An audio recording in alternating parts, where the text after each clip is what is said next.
कि एक ओर ही डोली उठी कि एक ओर ही आराती कि जाई दूनहु में बारात हो कि ओर ही नैया रोवे कि एक ओर ही गैया रोवे कि भइल पूरा बिहार लाचार हो।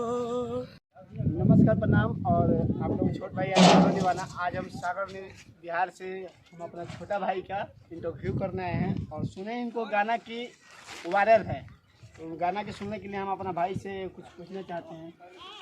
जी हाँ, मैं गोपाल सोनी आप सब श्रोतागण के पैसे को प्रणाम करता हूँ। एक गाना वायरल हुआ है जो कि आप लोगों के सबसे ज़्यादा प्यार दुलार मिला था, ऐसे आप लोग प्यार दुलार बनेले रहेंगे। ये गाना का बोल है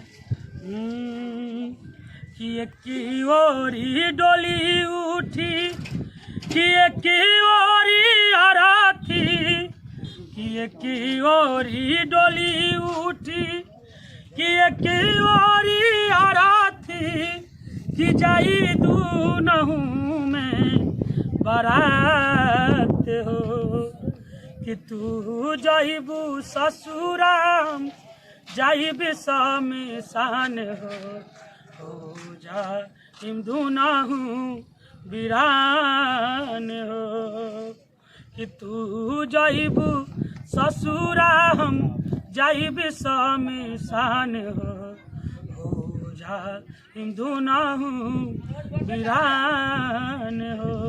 यही वो गाना है जो कि ट्रेंडिंग में चल रहा है आप लोग के प्यार की वजह से।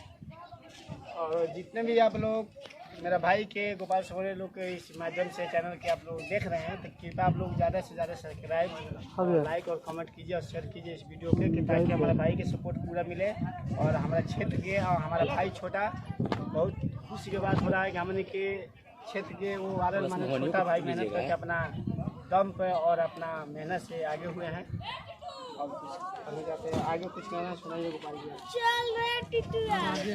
नाम के बारे में आप सुनाइए कुछ।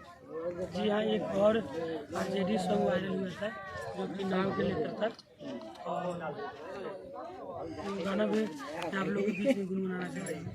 हाँ कि एक ओर ही नैया रोवे कि एक ओर ही गैया रोवे कि एक ओर ही नैया रोवे कि एक ओर ही गैया रोवे कि भइल पूरा बिहार लाचार हो कि भैया तेजस्वी के सीएम बनैया पूरे नौकरी हैं उधार हो कि भैया तेजस्वी के सीएम बनैया पूरे नौकरी हैं उधार हो।